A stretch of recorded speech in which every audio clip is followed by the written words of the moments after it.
was stopped by Sana.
Welcome back, Mr. Singhateh.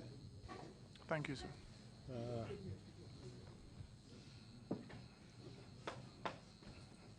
So we resume proceedings. May I take this opportunity to remind you again that it is a criminal offense in the laws of this country to lie under oath.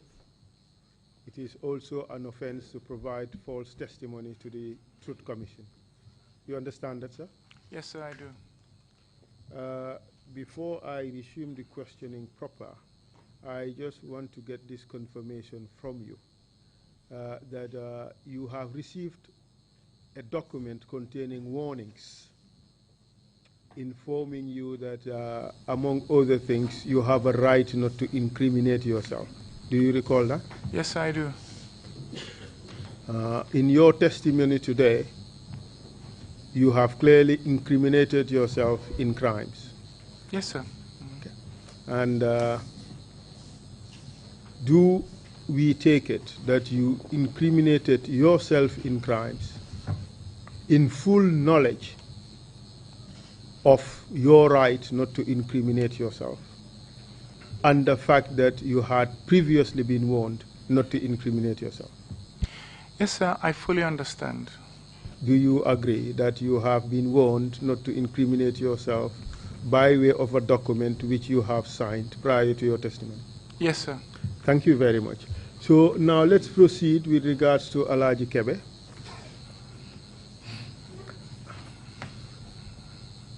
His description of events is completely at odds with yours. You realize that? Yes, sir, I do. And in fact, how he was dealt with soon after the shooting is also at odds with your description. Yes, sir. In fact, I want to read out from his this transcript of his testimony. And I am reading from line 717 of page 33 of the transcript. Let me give you the date of the transcript. The date of the transcript is Tuesday, 9th April 2019. And in line 717, this is what he had to say. He was asked, "What were you feeling at that time?" referring to the time after he was shot. And he responded as follows: "I was feeling horrible. Somebody who is shot, you cannot estimate the pain you have at that time. So when I fell, he meant to say, he went to extend to complete me once and for all." He referring to you. So he was stopped by Sana. So that is where I was lying down. I was lying on a pool of blood. So Sana asked me to get up. I told him, "Sir, I cannot. On my own, he decided to assist me to get up later. Later on, he felt reluctant. He decided to sit back and call my name. Corporal Kebe. I said, yes, sir. He said, try and get up. I forced myself with the help of the left leg. At that time, this right leg was completely finished. So I sit back. Then I started feeling the pain, which I cannot estimate. I asked them to finish me once and for all because I cannot resist the pain. So that is the time Sana started shouting, call me the medic, call me the medic. They rushed and called the medic. They came with the first aid kit and they tell them, you cannot treat this man here. He is dying in our hands. Take him. That is how I was dragged to the clinic. What do you say to that? Well, I say it is also contrary to the evidence that Sana also gave, the one that you presented here, the one that you read out to me. And this is not a true, accurate, an accurate depiction of what happened. What is the contradiction? Sorry, with Sana's? Sana said that he applied a tourniquet. This man said that they called for the medics, and then he was rushed to the hospital. He was taken to the clinic. As far as I can recall, that is where he was taken. Yes, there may not necessarily be a contradiction. This guy said they came with the first aid kit, and somebody said, you cannot treat this man here. He is dying in our hands. That is when they took him to the clinic. And Sana also said that he called the medics. He asked that he be taken to the clinic. The only thing that is missing in this man's statement is that Sana applied the tonic, whatever it is, and this man limits himself to saying that they brought a first aid kit. So there isn't much of a contradiction, a material contradiction for that matter. In fact, he didn't even fall off the chair. He sat on the chair. Well, and as far as I can recall, there was no conversation between him and Sana, and he was not saying that the pain is too much, that one should finish him. No, he kept quiet. He was in shock. Well, this is the witness saying he said that. I don't doubt that, but what I can recall are the facts that I have already presented with the commission, to the commission, sorry. Which essentially is denying responsibility for the shooting. No, sir, I am not. Denying being the person who actually fired the shot that injured Alaji Kebe. Yes, sir. Even in the face of the victim's own evidence that he was there, he saw you, and that you are the one who fired a shot at him. Sir, I have already told the commission that I had shot somebody else. The commission was not aware of that. Whatever I have done, I will admit. What I have not done, I cannot admit to that. We appreciate that. What I am doing is presenting the evidence to you, because the commission has to be able to assess how you react to the evidence presented to you. Is it just simple denials, mere denials, or is it a denial that is based on something concrete? Or is it just an avoidance of responsibility? So I have to put the evidence to you. Not only did Kebe, who's the victim sitting there, seeing you, has testified that you fired the shot at him, Sana Sabali, the vice chairman of the AFPRC at the time, also supported Kebe's testimony that you fired a shot at him. Well, sir, I would just like to remind the commission that even among the testimonies of what happened at Yundum camp immediately we returned from Fajara barracks, you've got several different versions. But let's focus on this one. Yes, sir. I just want to explain that it is not unusual for you to have different versions of the same story, or of the same event, because it happened so long ago. But in this instance, Mr. Singhateh, you have the actual victim saying, he fired at me. You have the person sitting right next to the alleged shooter. That person also said that this person is the shooter. You have a third person who was also a bystander pointing to the same person as the shooter. You think all three of them lied against you? Sir, I'm not saying that they lied. I'm just saying that they did not see me discharge that round into his leg. So I was holding my pistol and pointing, and I threatened him that I would shoot. And then, pam, like everybody had said, somebody shot him from the side. So it was just a coincidence. I will shoot you, and pam, it went. No, they say no, it's Edward Singhateh. It was not one threat. It was a process of interrogation. That is exactly what it was. Look, I have already admitted to things that are much graver. And I said, like I said, if I did it, I would have had no problems owning up to it. But sorry, if you would allow. No, go ahead, go ahead. I do admit that the whole circumstance surrounding this was really my fault. I am at error, and as an officer, I take my responsibility. Yes, Mr. Singhateh, that may very well be okay on a moral side of things. But the Commission would make its decision not on the basis of moral issues, but on legal considerations. And what we have seen is an avoidance of direct responsibility whenever you are accused of being the person who shot. You avoid responsibility for that and claim responsibility on the basis of some moral ground. We are focused and fixated on the legal considerations. The evidence we have so far of all the people who were present there, who've been interviewed, all three of them pointed at you as the shooter. You deny that? Yes, sir. Just because there are 3 or 10 doesn't mean that it happened in that manner.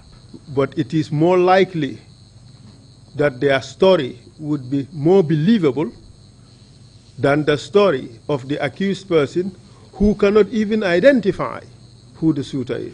So for me, my conscience is more important. As long as my conscience is clear in an issue, it doesn't matter how funny it looks.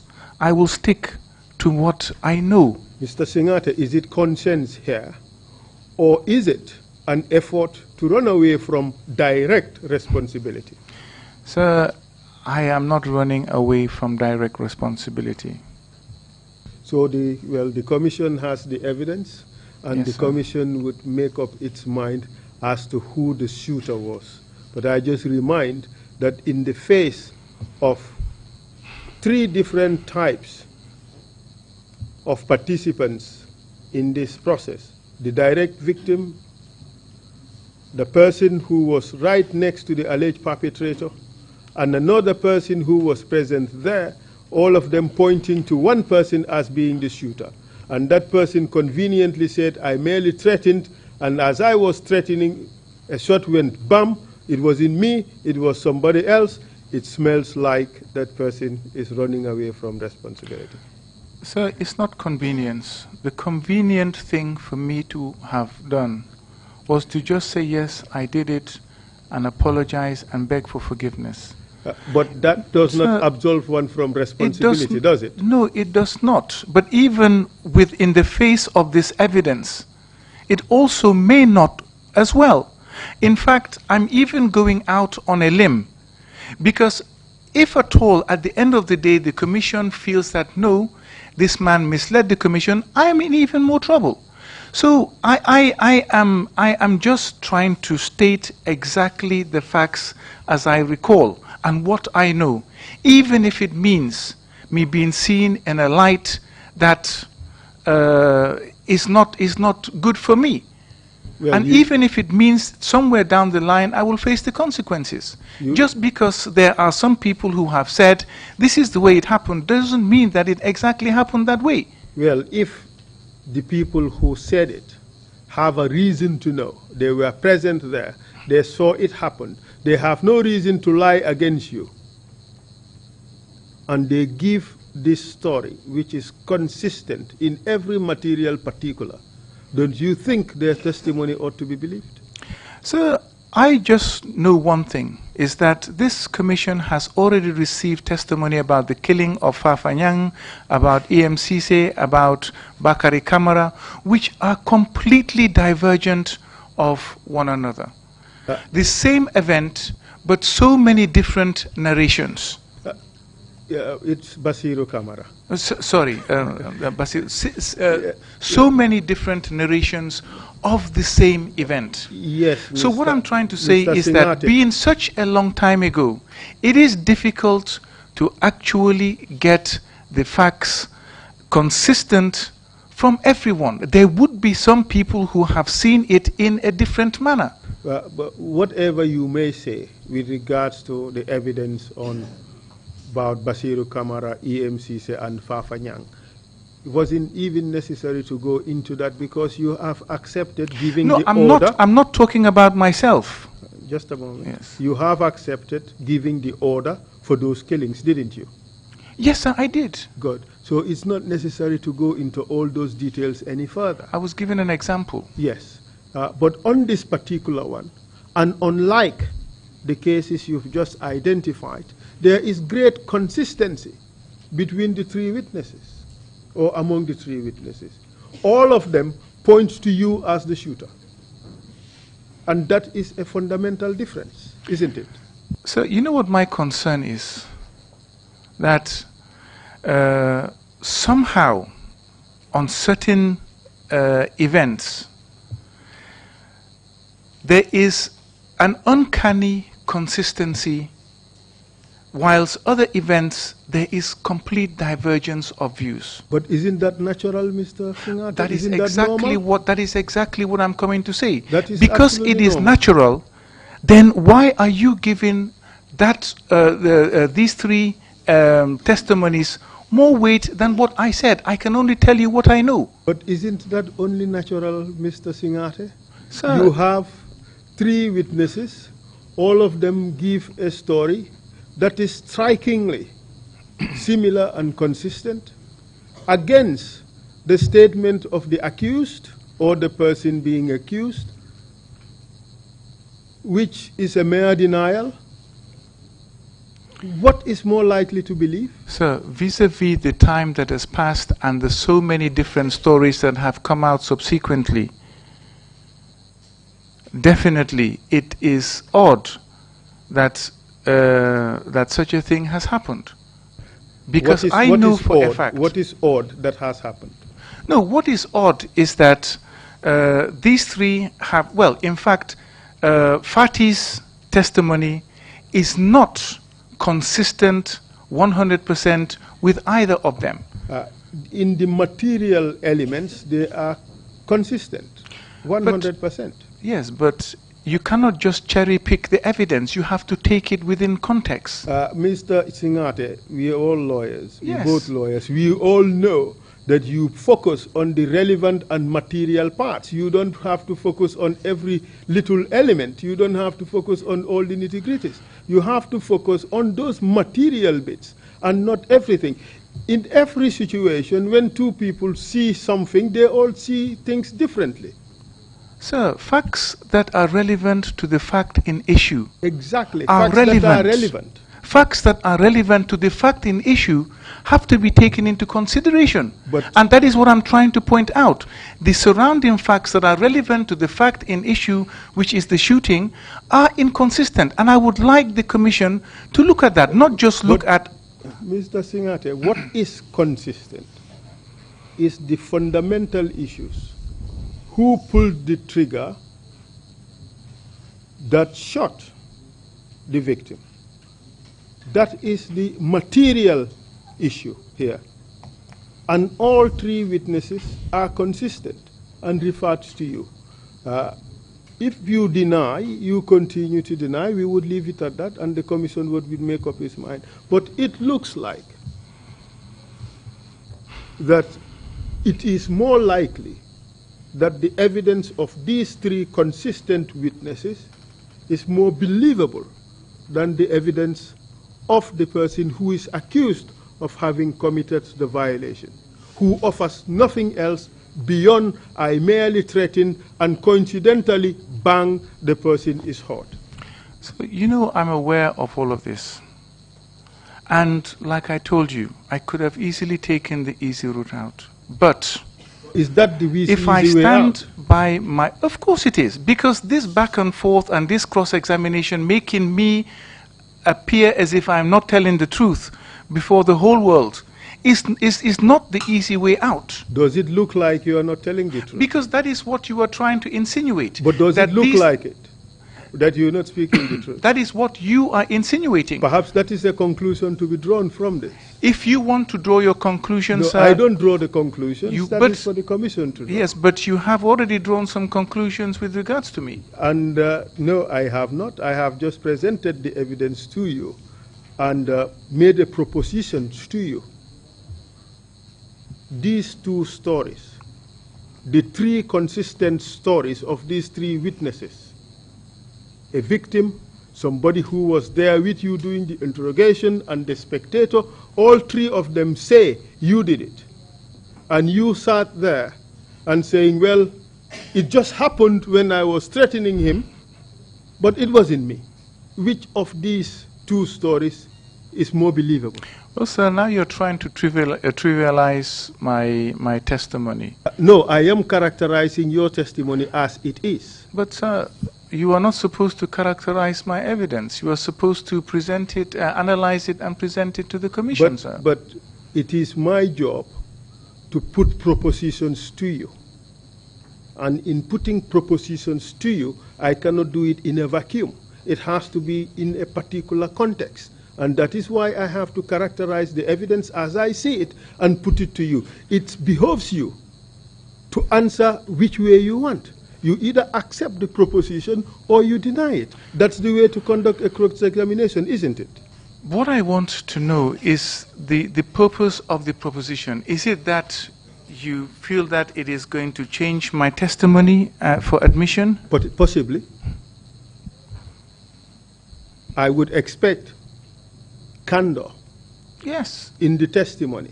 Of course. So if I feel that perhaps putting a question in a particular way can elicit the truth out of you, I would do so. So that's why I'm here. You are saying that what I've told you is not the truth. What I'm saying is that there are two conflicting positions, and I have put those positions to you. You tell us what you believe is the truth. Sir, I believe myself. Otherwise, I would not have stated this evidence before the commission. And I would not have gone out on a limb. I would not have. And in spite of the fact that all the evidence to the contrary is strong, it corroborates one another, in every material particular, you still believe that that evidence is wrong. It doesn't corroborate in every material particular. There are inconsistencies in their own testimonies, okay, and I stand by my own, sir. All right. Thank you very much. The commission would make up its mind on that particular issue. Yes, so sir. Now let us move on. Mm-hmm. And Sana Sabali.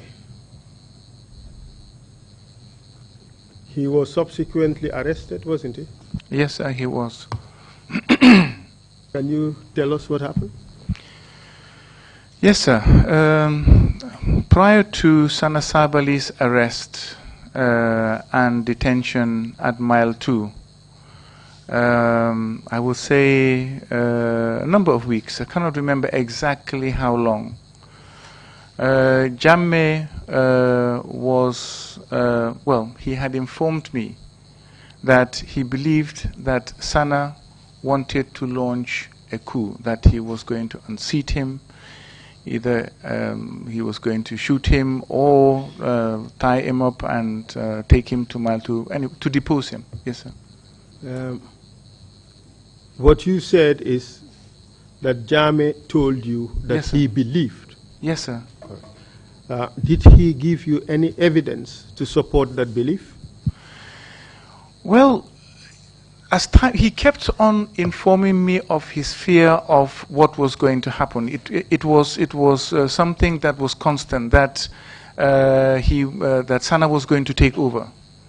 And as time went on, he became stronger in his accusations and was pointing to the behavior of Sana. Two things. Yes, sir. First, Sana wanted to depose him. The second is he was pointing to the behavior of Sana. Yes, sir. As proof, as evidence for me. What in the behavior of Sana did he use as evidence to show that this man really intended to depose him or to kill him? Yes, sir. The relationship between members of council had deteriorated to a point. And this was just almost 6 months into the AFPRC government. Is that right? That is correct, sir. Proceed, please. Yes, sir.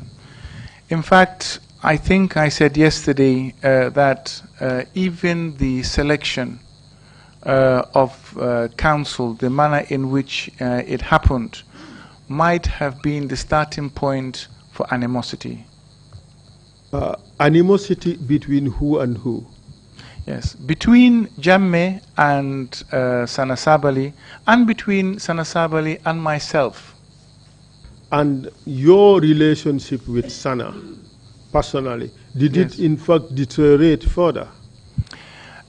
My relationship with Sana did deteriorate because there were two events that occurred which actually brought a rift between myself and Sana. Bad blood between the two of you? A rift, not, well, a rift. We would not see eye to eye. I believe that there was a rift, there was, I wouldn't go to say that it was bad blood, but obviously there were problems, and I can explain. I mean, if you would, if you wish. Proceed, Mr. Singhateh. If this is something you think you should explain, please, by all means, go ahead. Yes, sir. The first incident occurred shortly after the 1994 takeover. I had visited Auntie Jojo, Uncle Sarah Jangha's wife. He was the former Secretary General, to see how they were doing.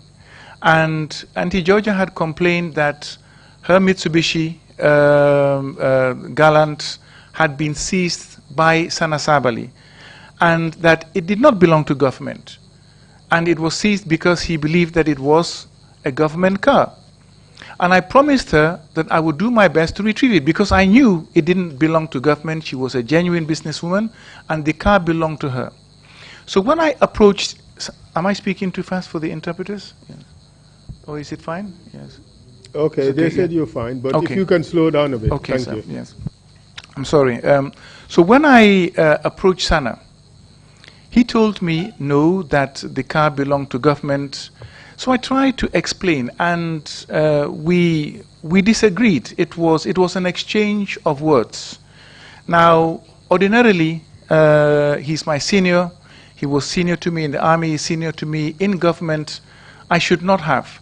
But the manner in which he responded, I didn't like.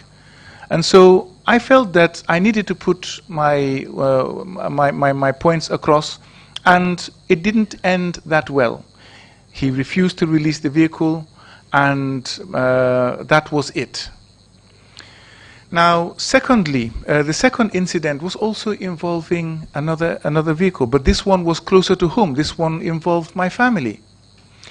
Now, my official vehicle went for maintenance, and in the interim, I was given a vehicle to use until my official vehicle was returned from the garage. Now, I traveled and with Sadibu Hydra. Now, in my absence,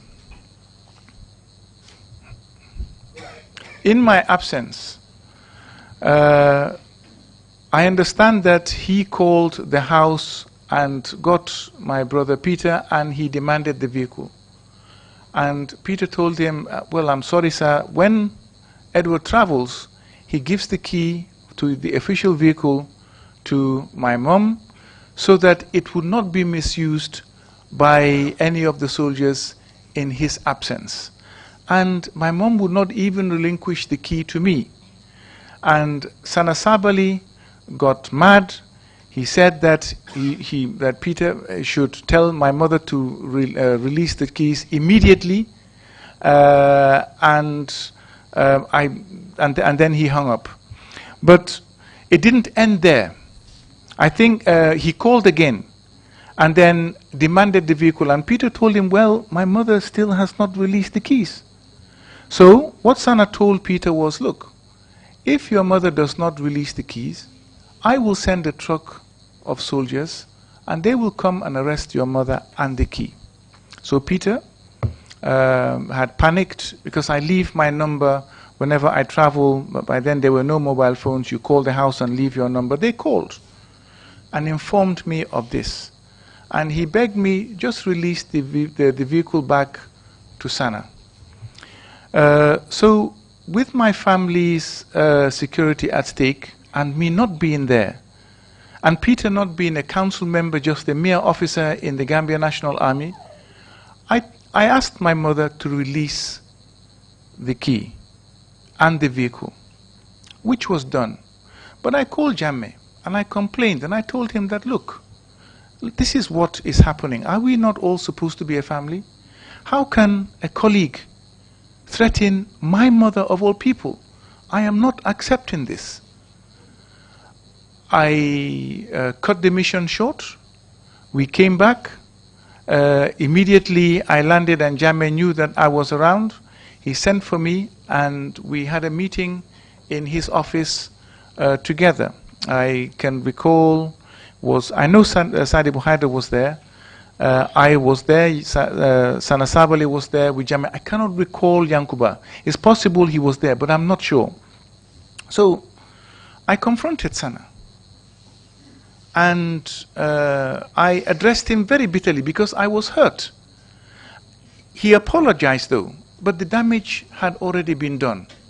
And I felt that if this is a colleague that would threaten my family in my absence, you can threaten me with arrest or detention or whatever for not obeying a command, but my family for not doing anything, I felt very hurt. And proceed. Yes, sir. And anyway, to cut the story a little bit shorter, he apologized, but the damage had already been done. Now, so that was the problems between me and Sana. So with Jammeh, sorry, sir. Yes. You must have been so terribly hurt by this as to abort an official mission you were sent to. Of course I was. I was hurt and concerned for the security of my family. But there was no security threat at the time, was there?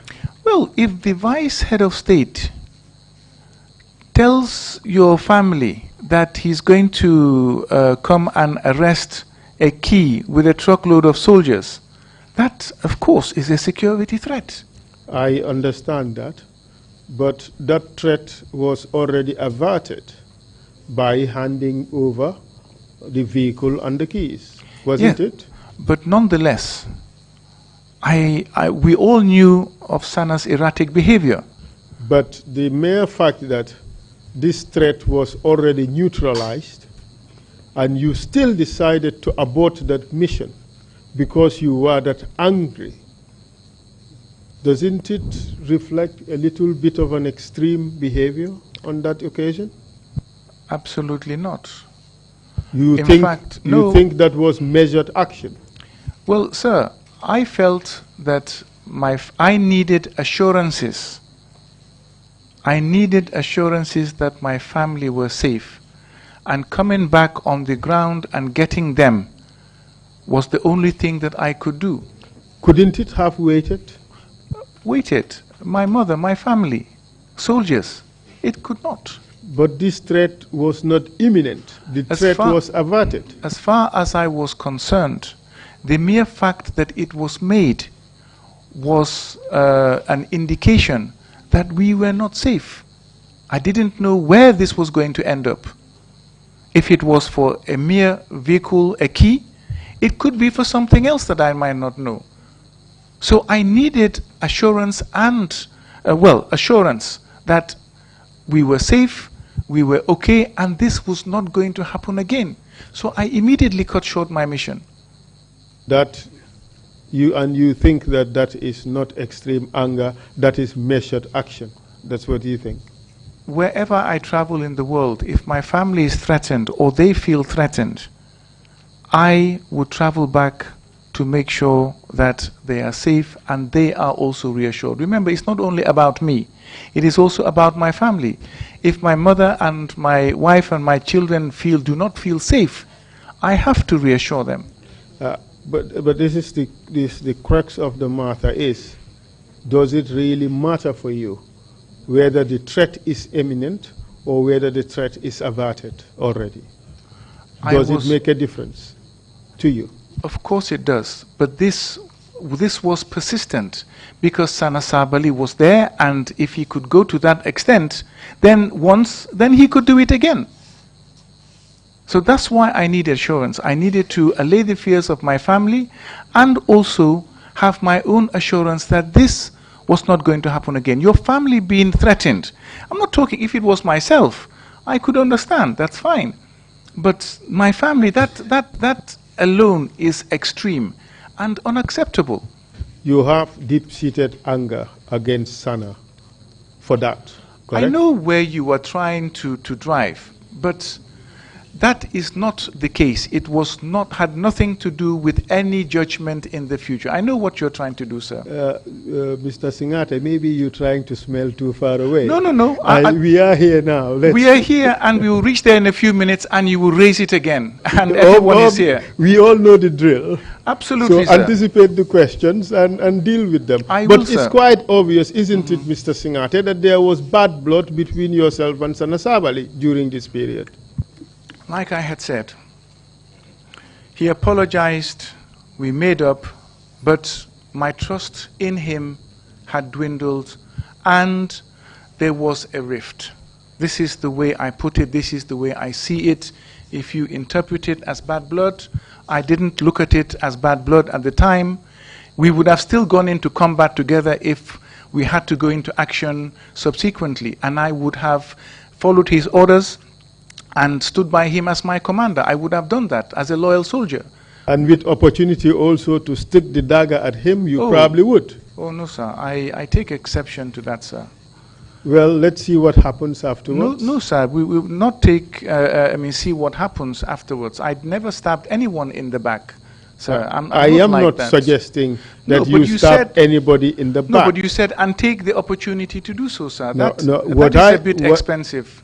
Well, don't take any offense. I don't mean to be offensive. Okay. If you find it offensive, I withdraw that. Okay. But my purpose is not to offend anybody. What I said is I put this proposition to you. You told us that in spite of that rift, you can go to war with him. Yes. And gladly, of course, serve as his subordinate. Absolutely. Follow him as your commander. Yes, definitely. I put the contrary proposition to you. No. And with opportunity, if you have the dagger to stick in him, you would stick it. Answer yes or no. No, sir. That's really, I really do take exception to the fact that you would even put that proposition to me. That is unfair. And I would never have done that to anyone. I think that is an answer that would satisfy me. I would take it that in spite of the rift, if you have an opportunity to be fighting with Sana, you would not fight him. That is what you suggest. Of course, I would follow him and follow his orders. Okay, but But if the tables turns, he becomes your perceived enemy, what would you do? Well, that is a different scenario. But that is exactly the scenario that I'm trying to portray. What I'm trying to say... The opposite is, the opposite to what you suggest, that in spite of that rift, if you were to go to war with him, presupposing that you are on the same side, you would willingly follow him as your commander. Absolutely. Okay. But you would also agree with me that the opposite is true, that in view of that rift that is in between you, right, if a problem were to emanate between you, you would not mind sticking the dagger in him if you have the opportunity to do so. That is the proposition I am making. Do you agree, or you would not do it? You see, I have a problem with the way you have put this, this proposition.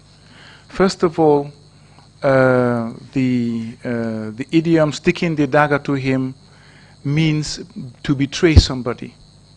That is a betrayal. And so I don't take it so. Sticking the dagger yes, it's means, a saying. It means stabbing the person. It does not necessarily have a connotation of it being a betrayal. Well, if at all that is what you mean. That is what I mean. What I will say is that in spite of anything, whether there was animosity between us or not, if he became an enemy, then we would have to deal with each other subsequently. Okay, let's proceed then. Yes, sir. All right. So what happened after you have received, after this particular incident, and you returned, you cut short your mission, and you returned to Gambia? There was a meeting at Jammeh's office. Yes, sir. He apologized. Yes, sir, he did. And then what happened afterwards? Well, we shook hands and then buried the hatchet. But like I said... But you did not break the rift. Obviously, like I told you, my faith and trust in him had dwindled. And obviously that was, I mean, it created a rift. Proceed, please. So with regarding him and Jammeh at the time, truly his attitude towards Jammeh had also taken a turn south. He was not that respectful as when we started off. It gradually dwindled to an extent where it culminated. I would not say culminated because there were several events. I cannot recall them off the top of my head. I do know that some of them happened, and Jammeh did explain. But the major one, and one that I had seen, was when Sana Sabali had just finished work. He left, he went downstairs through the back staircase, not the front staircase of the building. And because the former president's office is where the current vice president sits, and the former vice president's office is directly underneath the former president's office. And they share the same stairwell at the back to go down. And as Minister of Defense, I was underneath, and I also share the same stairwell, but I'm on the ground floor. Now, Sabali came down to go, and Jammeh followed almost immediately. When Sana Sabali was about to enter his car, Jammeh called him, Vice, and Sana Sabali made a gesture like this, as if to insinuate that he was not willing to answer. And so Jammeh pointed to me as, Jammeh pointed that incident to me as proof of the fact that this man had come so far, he doesn't respect him anymore, and he's hell-bent on getting rid of him. Is that proof of the suggestion that Sana wanted to depose Jammeh? Absolutely not proof. But I am telling you what Jammeh tried to show me as proof, okay, through Sana Sabali's behavior. So you would agree with me that at most or at best, this just amounted to proof of disrespect by Sana of Jammeh. Yeah, absolutely. And nothing more. Well, of course, at that point, however, one could be suspicious of the fact that something is wrong. You don't just get disrespectful like that and expect things to be smooth, that there's nothing going on. There must be an underlying reason. Fair enough. Proceed. Yes, sir. So, as time drew near, Jammeh had informed me that Sana Sabali was going to launch on a particular day. And prior to that, he was also trying to tell me that, look, Sana Sabali sees you as one of my allies. And if he comes for me, he's going to come for you. Are you suggesting that Jammeh was brainwashing you? He was trying to make you believe that both you and him were Sana's enemies, and that if you do not act, Sana would act first, and both of you would be in trouble. I will break that down into pieces because there's too much in it. First of all, brainwashing, no, he was not brainwashed, but he was trying to convince me that this was the case. Secondly, it was not that he was asking for a preemptive strike. He never mentioned that. He just wanted to convince me that, look, this is on the table, it is going to happen, and he's also going to come for you. We received evidence that you and Jammeh planned to arrest Sana Sabali weeks before his arrest. Is that true? That is not true. Well, Mr. Dembanjai, who was present, explained an interesting story.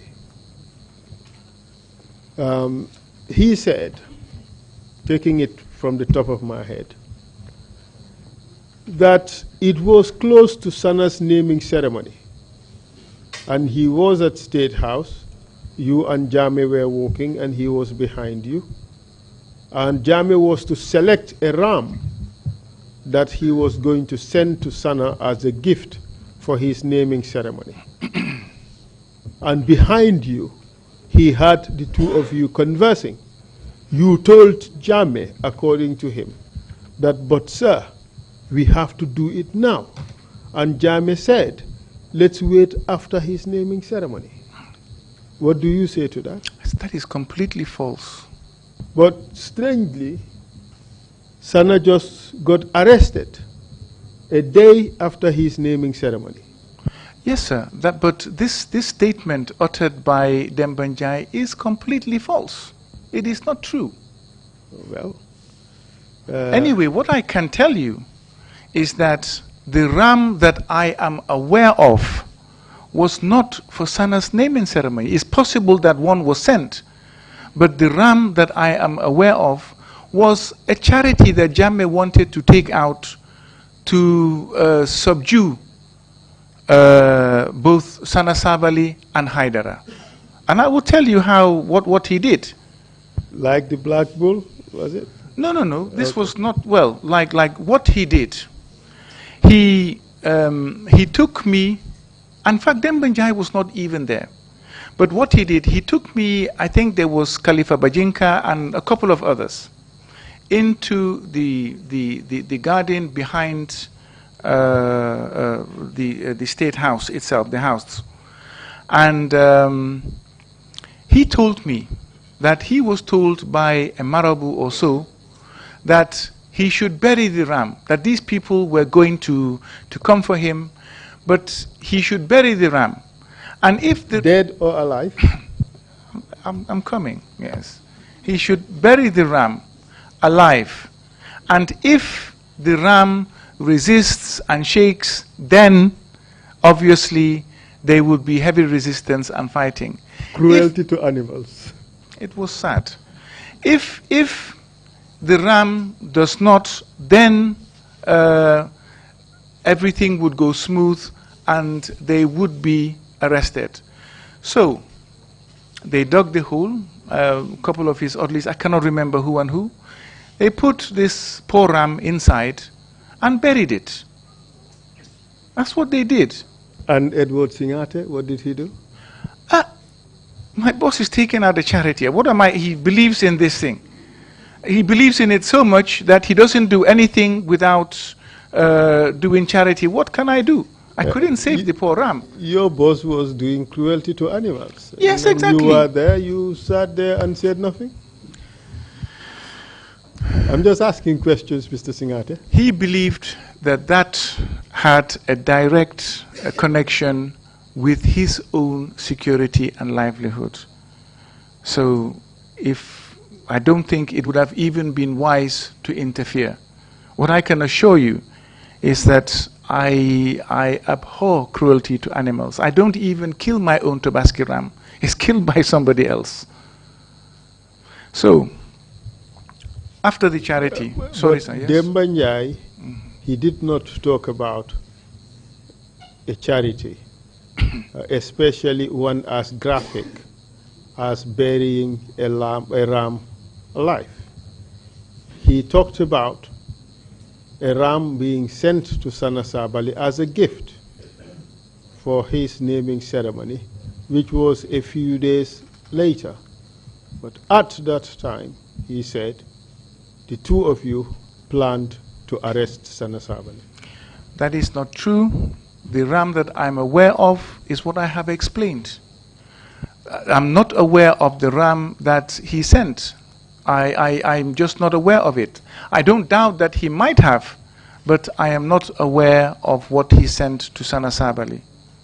At that time, did Jame give an order for any person, any council member who came to State House after 6 p.m., apart from Edward Singhateh, be shot at sight? No, sir, not to my knowledge. Not to my knowledge. Let me read out to you the suggestions that were made by Mr. Demba Njai. He testified under oath, and this is what he had to say. He was asked, you are talking about orders that were given to you by Jame, that if any council member came to State House after 6 p.m., you are authorized to shoot and kill the council member. That was what he talked about before. That's what we talked about before the coffee break. And you told us that you were given the order in the presence of Edward Singhateh, who was also a council member. And he said that is correct. An order was given by Yaya Jammeh in your presence that any other council member who visited State House after 6 p.m. should be shot at sight. That is not true. In fact, we used to work mostly till after 6 p.m. anyway. It was not unusual for us to be there till 8, 9, sometimes 10 o'clock at night. So I cannot see the essence of this order. It just doesn't make sense. Well, it made sense if council members would leave work and come to State House later. Wouldn't that be what the alleged order implied? Well, the order was not given in my presence. I'm not aware of this order, and to me it doesn't make sense because council members were always there. Well, Sana Sabally worked there, I worked there, but Sadibu Haidara and Yankuba Toure used to frequent there. So I don't think that this order was even given. So you dispute this order. Well, it's one thing to think it was not given, and another thing to be certain that it was not given. What I can say, I'm certain it was not given in my presence. Fair enough. Yeah. Let's proceed. He went on to say that one day Edward Singhateh and chairman were going down. I was with them. I was following closely until in the yard. When we got off the stairs outside the office towards the guard room, I heard Edward Singhateh said, Sir, why can't we do it now?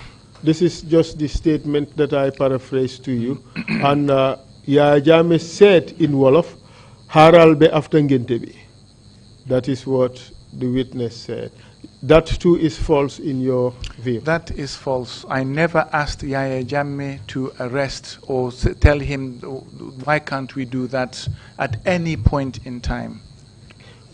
Can you proceed with your testimony? Yes, Yaya Jammeh told you that, well, look at Sabali, the way he gestured at me.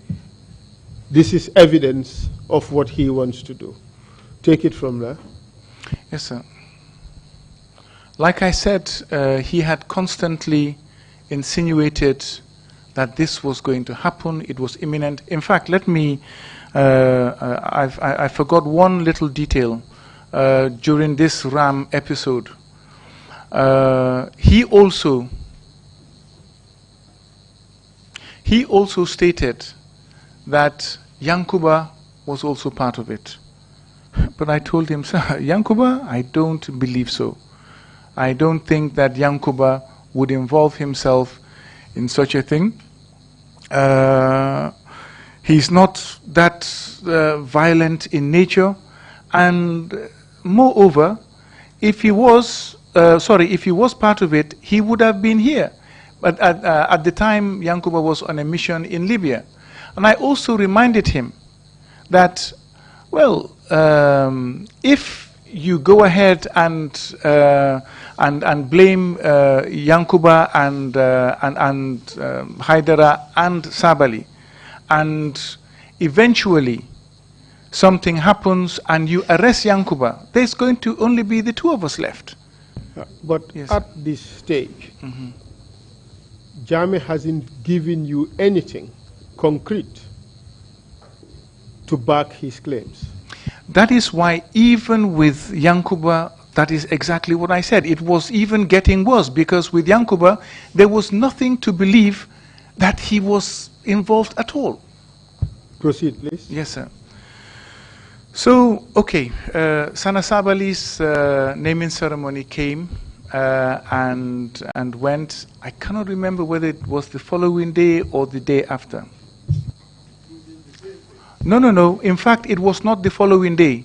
It was not the immediate day after his naming ceremony, because we were all there in Brikama. And we came home late. It must have been in the following days. Now, Jammeh had told... Yes, sir. No, proceed. So Jammeh had told me that he had got information that Sana was going to launch that night, this particular night. And the night before he was arrested, shortly after the naming ceremony, within the time frame.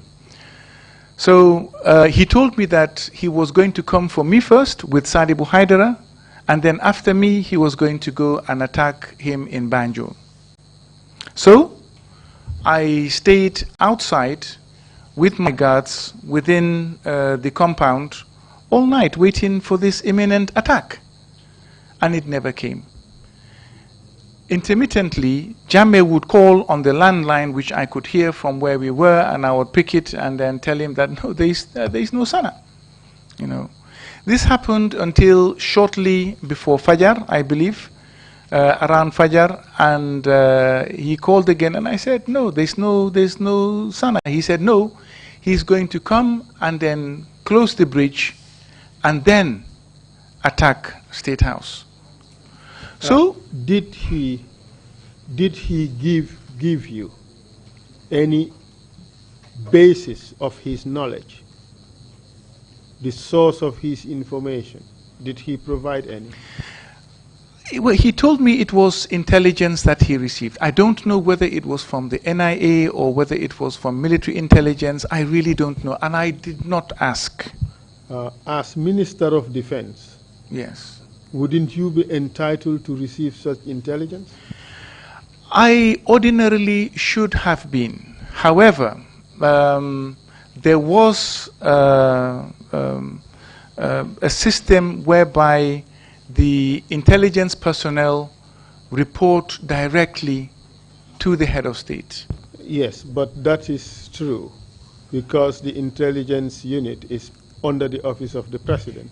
But as Minister of Defense, you would agree that you were entitled to intelligent information, correct? It was only subsequently that the intelligence, like Mr. Sambaba or Daba Marena, knowing that I have been deprived of certain information or certain intelligence, that they would brief me in private. But even at this time, you had a very close relationship with Mr. Sambaba. True. Yes, sir. Yes, sir. And he was the head of the NIA, wasn't he? Absolutely, he was. And he also deprived you of this intelligence information? Maybe at that time he was not aware that Jammeh was depriving the council, including his deputy, of information.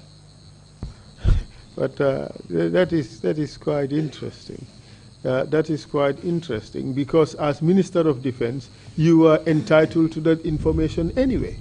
Yes, that is true. So he should have provided that information. No. To the Minister of Defense, yes. No, they're under the President, and they report to the President. The President shares with whom he deems fit. No, but this is national security information.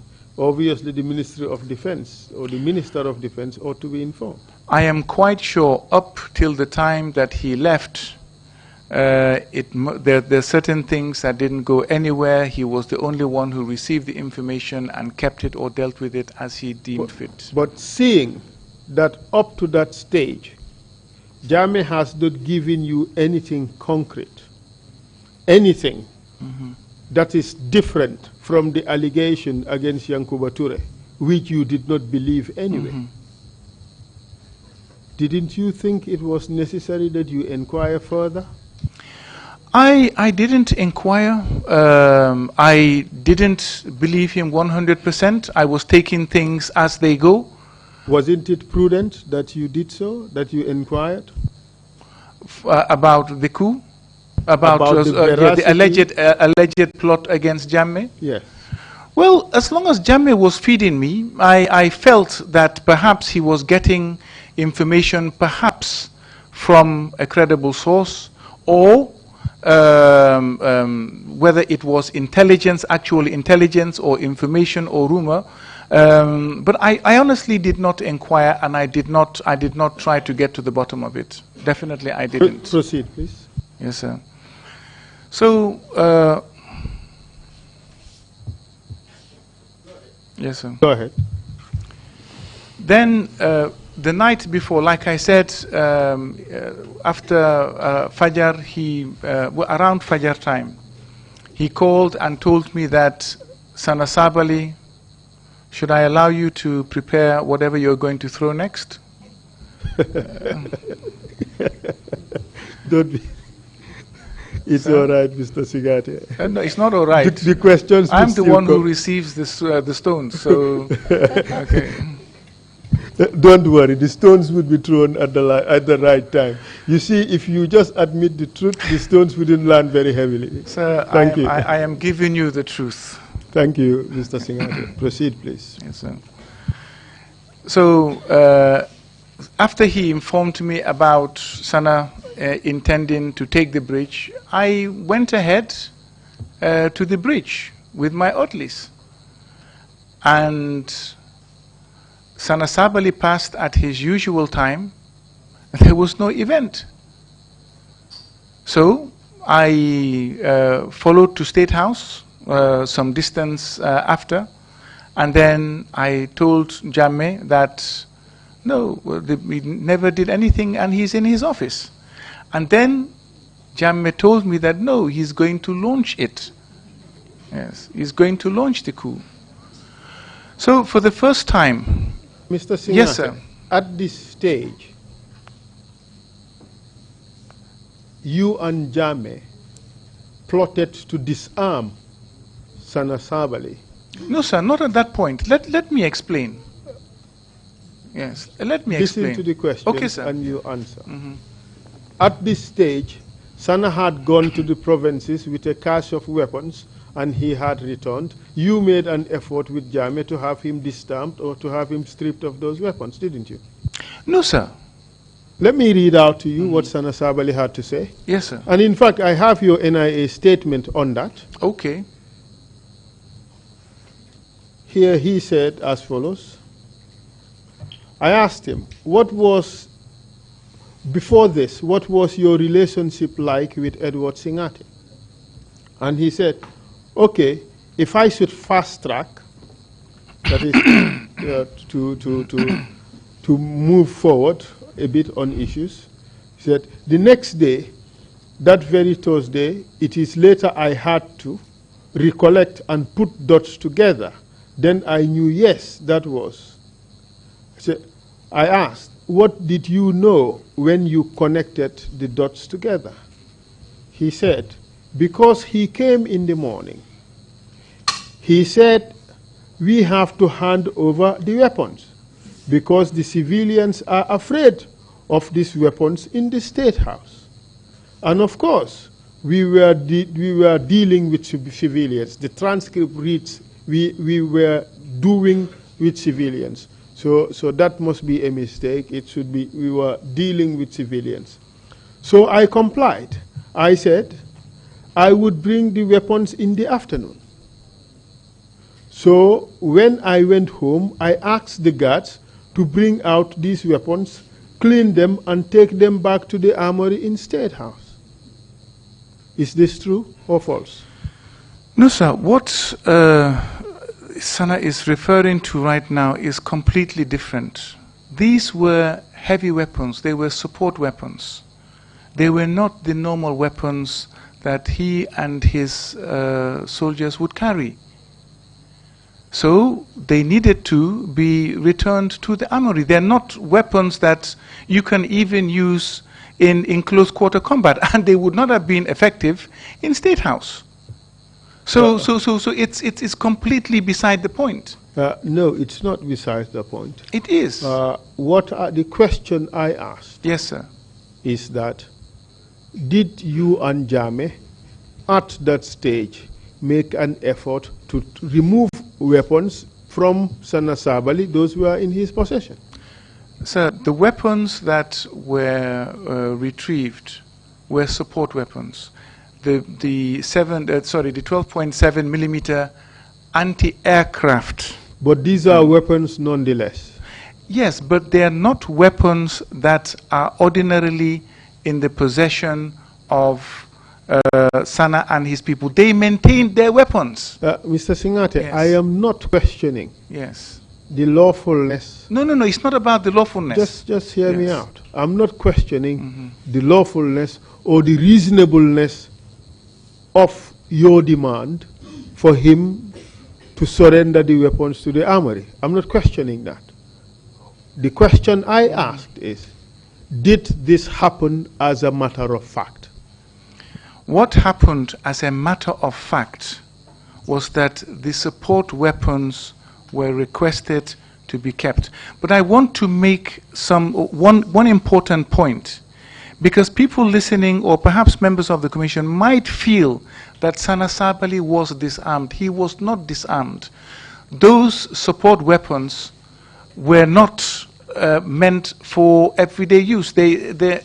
It's different from their personal weapons, which they kept. They kept their 40 millimeter grenade launchers, they kept their AK-47s, they kept their personal rifles and their pistols. But the anti-aircraft weapon, obviously, and I think the mortars too, really, were retrieved, and for good reason. Well, Sana has a different take on it. And this is what he had to say. He continued his testimony by saying that he was to return this to the armory in State House, where they belongs to. And he, Edward Singhateh, on this particular evening, he visited me in the Fajara residence. But for me later, I come to put dots together. He was there to confirm that we have no weapons. I said, weapons for what? He said, in the event, if there was going to be fighting between me and them, they would overpower us. And then I asked, and what happened on that Friday? And then he went on to say that on that Friday, it was normal. I was writing a letter. That is when he was arrested. So in Sana's mind, the effort to strip him of those weapons all formed part of the conspiracy between yourself and Yaya Jammeh to have him arrested and purge him permanently from the AFPRC. What do you say to that? No, that unfortunately is misconceived, and I'm not surprised because he was the victim in this case, but because obviously we'll try to connect dots and reason, but to me it was not related, and it had nothing to do with his arrest. But in hindsight, wouldn't that be a reasonable conclusion for anybody in Sana's position to arrive at? If I was in Sana's shoes, perhaps I would also jump to the same conclusion. So therefore, yes, that conclusion is reasonable under the circumstances. Well, viewing what he has been through, of course, it's reasonable enough for him. But I can tell you, that was not the reason. Proceed, please. So when... Yes, sir. Yes, proceed, please. Okay, I'm just trying to see which boulder is coming my way next, that's all. But, sorry. Yeah. But anyway, to be on a more serious note, when I had informed Jammeh that Sana was in his office, he told me that no, he's going to launch this coup. Now, what I deducted was that he was afraid of Sana. He was petrified. He really felt, well, from what I could see, he really felt threatened by Sana. Yes, sir. You believed that he was really threatened by Sana? Yes, sir. You did not believe 100% the story that Jammeh was telling you? Mm-hmm. He offered no concrete evidence apart from just his mere statements and utterances? You still went along with him? Went along with what? I will tell you at the point where I actually went along. I'm not there yet. I was still not bought 100%. But because I was reporting, like I told you the night before, when he was called, there's no Sana. All of that indicated that perhaps the fear was misconceived. And even when I reported to him that the Sana did not take the bridge, nothing happened still. So when I came to the office and I informed him, for the first time I saw Jammeh appear before 8 p.m., sorry, before 8 a.m. He came and knocked on my door at the Ministry of Defense, the back door through the stairwell, and he was in my office. And he told me that Sana definitely is going to launch this coup. So I went together with him upstairs. We went together to his office, and he told me, I will prove to you that they want, well, all along when I say Sana, I mean the two, both Sana and Sadibou Haidara. This is what... Yes, sorry, Mr. Yes, Singhateh. Allow me to just interject at this point. Yes, sir. Madam Chair, it looks very likely that we would not finish today. Perhaps, Mr. Singhateh, can you indicate whether you can come tomorrow or you can come on Monday? And then the commissioners would decide whether they would take you on tomorrow or whether we would postpone till Monday. But it's quite clear that we won't finish today. And I don't think there is any point in pushing till 4:30 or 5 o'clock because we would not finish. We still have two big topics to cover. Yes, so what would you suggest, Mr. Singhateh? And then the commissioners would make a decision. Well, sir, I can remember when you suggested yesterday that we might have to go sit on Friday. One of the commissioners' head was shaking no. But I just want to say I'm at your disposal. If you want me to appear on Monday, I will appear on Monday gladly. And I will wait for any time that you are ready with me and take my leave. Yes, sir. Thank you. So.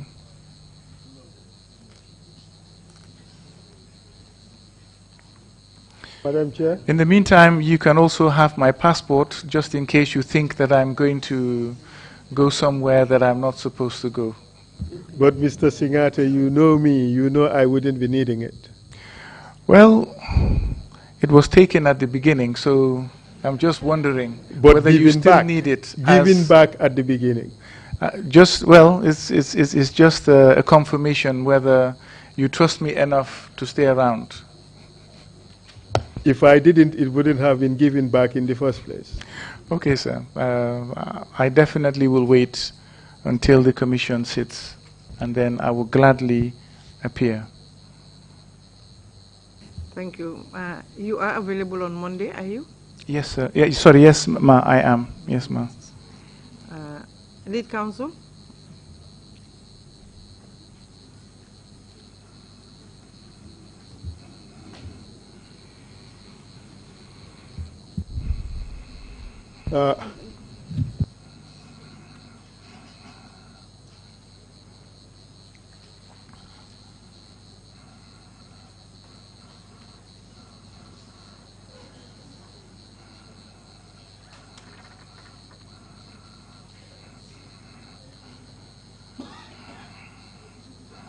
Madam Chair, yes, we can come on Monday. In the meantime, arrangements were made with Dr. Dafe, who was to continue his testimony, and he was given a particular block of time to testify.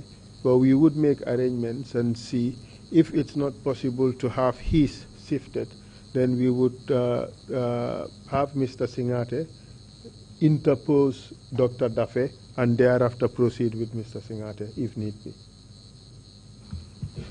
What timing had you given to Dr. Dafe?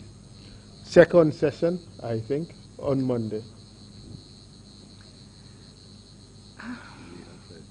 You think you'll need more than one session on Monday? Yeah. With the honorable well, we just give it a try and see. I would make an effort to finish by 11:30, 12. You know, but I cannot. My estimates of time have been woefully inaccurate, so I wouldn't risk giving one again. But we would make our best effort to complete. If we can't, we can interpose Dr. Dafe and then come back to Mr. Singhateh. That is if he is available. Yes, ma, I will make myself available. Well, we thank you very much for making yourself available and for agreeing to suspend until Monday. Lead counsel, any other matter before we close? No, Madam Chair. Okay. I think this would be a convenient point to stop, Mr. Singhateh. As you wish, sir. All right. Thank you very much. Thank you very much. Thank you very much, everybody. See you 10 o'clock on Monday.